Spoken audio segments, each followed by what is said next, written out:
కూరగాయల సాగుతో అధిక లాభాలు ఆర్జిస్తున్నారు ప్రకాశం జిల్లాకు చెందిన ఓ రైతు. 10 ఎకరాలు ఉన్న వారి కంటే 1 ఎకరంలోనే 30 రకాల పంటలు సాగు చేస్తూ ఏడాదికి 3 లక్షల ఆదాయం ఆర్జిస్తున్నారు. కూలీల అవసరం లేకుండా ఇంటివారే సాగు చేస్తూ ఖర్చులు తగ్గించుకుని లాభాల మార్గంలో ప్రయాణిస్తున్నారు.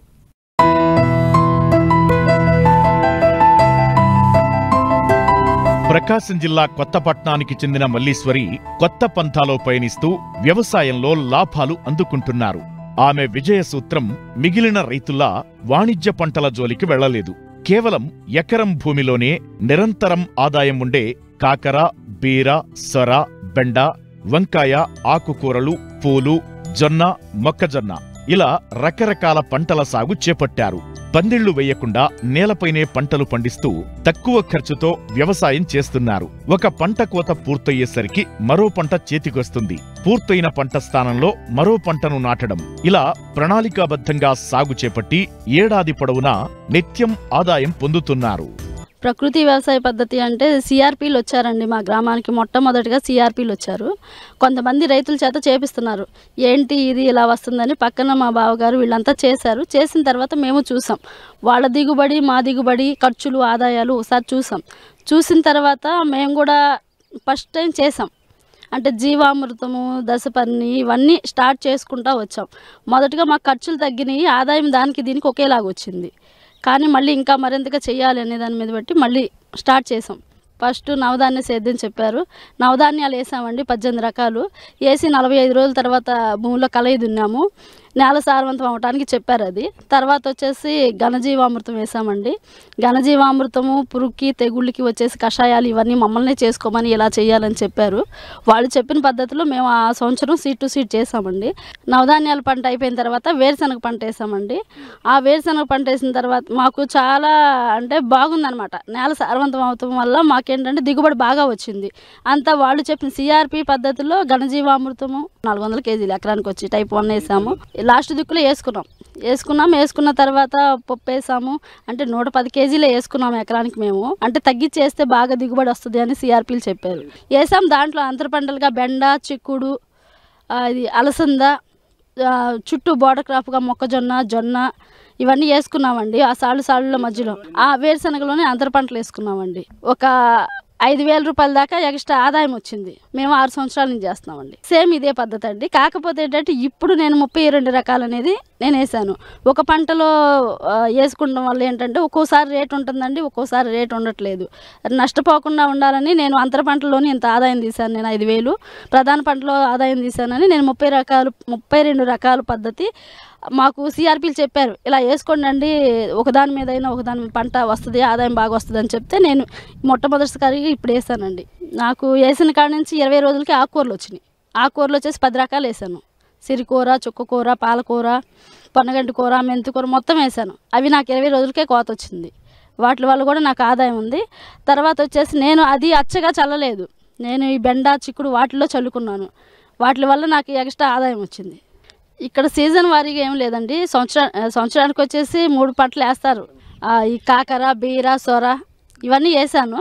వీటిల్లో నేను చూడాలి ఇప్పుడు కాకపోతే నాకు పెట్టిన ఖర్చు అయితే వచ్చేసింది. నాకు ఇప్పటి వరకు 2,000 రూపాయలు అదనంగా వచ్చినాయి. ఇంకా నాకు క్రాప్ ఇంకా చాలా ఉంది.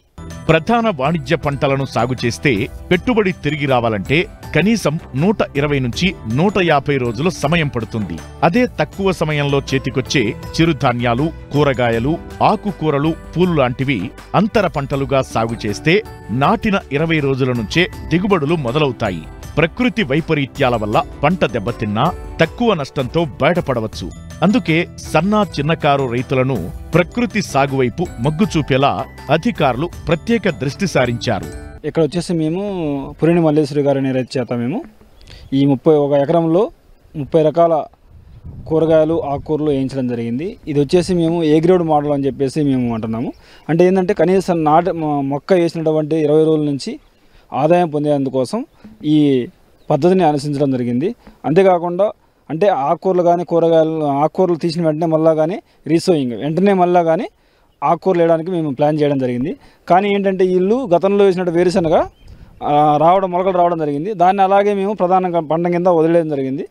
ఇవన్నీ కూడా వాళ్ళకు అదనంగా ఆదాయం పొందింది. కనీసం ఏమే ఒక వారంలో 4,000 నుంచి 5,000 రూపాయలు ఆదాయం పొందగలుగుతుంది.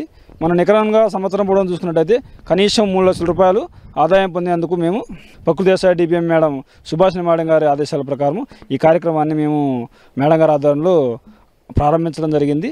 అంతేకాకుండా ఇవి చాలా సంతోషంగా ఉన్నారు వీళ్ళ ఫ్యామిలీ మెంబర్స్. అంటే సార్ వాళ్ళు మాకు చెప్పారంటే ఒక పంట నుంచి ఒక పంట వేసుకుంటే పంటల సమతుల్యం జరిగి పంటలు బాగా వచ్చి ఆదాయం పొందేందుకు అవకాశం ఉంటుందని చెప్పేసి మాకు శిక్షణలో ఇవ్వడం జరిగింది. అందులో భాగంగానే మేము మొట్టమొదటిగా ఈ కార్యక్రమాన్ని స్టార్ట్ చేయడం జరిగింది. ఇదంతా కూడా అని మనకు ఖచ్చితంగా అమలు చేసినట్టయితే ఈ కార్యక్రమాన్ని తూచా తప్పకుండా ఖచ్చితంగా ఆదాయం పొందేందుకు 3 లక్షల రూపాయలు పెదడానికి ఒక రైతుకు ఇది పెద్ద లక్ష్యమేం కాదు. ఏరే పంటలు చూసుకున్నట్టయితే అంటే ఒకే పంట వేయడం ద్వారా మనకు వివిధ రకాల చీడపురుగులు కానీ తర్వాత తెగుళ్ళు కానీ ఎక్కువ ఆశించే అవకాశం ఉంది. కానీ ఇందులో ఏమిటంటే మనకు రక్షక పంటలు ఉన్నాయి, అంతర పంటలు ఉండడం ద్వారా మనకు ఈ మిత్రపురుగులు శాతం పెరిగింది. తద్వారా ఏమైందంటే ఈ శత్రుపురుగులు తగ్గి మాకు ఈ కషాయాలు స్ప్రే చేసే అవకాశం కానీ చాలా వరకు తగ్గింది. అంతేకాకుండా మనకు ఈ రసం పీల్చే పురుగుల కోసం మేము దోమట్లను కూడా ఏర్పాటు చేయడం జరిగింది. తద్వారా ఈమెకు అంటే తక్కువ ఖర్చులో మనకు ఆదాయం పొందేందుకు మనకు అవకాశం ఉంది. రైతు సోదరులందరూ కూడా కనీసం ఒక అరెకరంలో కానీ మనం ఈ పద్ధతి పాటించుకున్నట్టయితే మంచి దిగుబడి సాధించవచ్చు, మంచి లాభాలు కానీ పండించవచ్చు. రైతులు ఆదాయం పొందేందుకు మనం వాళ్ళకు ప్రోత్సహించాలి. అందులో భాగంగానే ఈమెకు ఒకసారి మనం చేసి చూపించడం జరిగింది. తద్వారా వాళ్ళను చుట్టుపక్కల రైతులను కానీ తీసుకొచ్చి చూస్తున్నాం. దాదాపు 1900 మంది రైతులు మనకు కొత్తపట్నం మండలంలో ఈ కార్యక్రమం జరుగుతుంది. దాదాపు 2,500 ఎకరాల విస్తీర్ణంలో ఈ కార్యక్రమం జరుగుతుంది సార్. కనీసం అందరూ కూడా ఈ ప్రకృతి వ్యవసాయాన్ని పాటించి ఈ పురుగు మందులు తగ్గించేసి వాళ్ళ ఆదాయం పెంచుకోవాలని చెప్పేసి మేము కోరుకుంటున్నాం. అంతేకాకుండా మన ఆరోగ్యం మనం కాపాడుకోవాలి. ఎందుకంటే ఆరోగ్యాన్ని మించిన ఆనందం మరొకటి లేదు. రైతులందరూ కూడా మన ఆరోగ్యంతో పాటు భూ సంరక్షణ ఖచ్చితంగా చేయాలని చెప్పేసి మేము కోరుకుంటున్నాం. ప్రకృతి వ్యవసాయం లాభదాయకంగా ఉంటుంది. తక్కువ పెట్టుబడితో ఎక్కువ దిగుబడి వస్తుంది. సేంద్రియ పద్ధతిలో ఆరోగ్యవంతమైన పంటలు పండించడం ఇటు రైతుకు అటు భూమికి ఎంతో ఉపయోగకరం.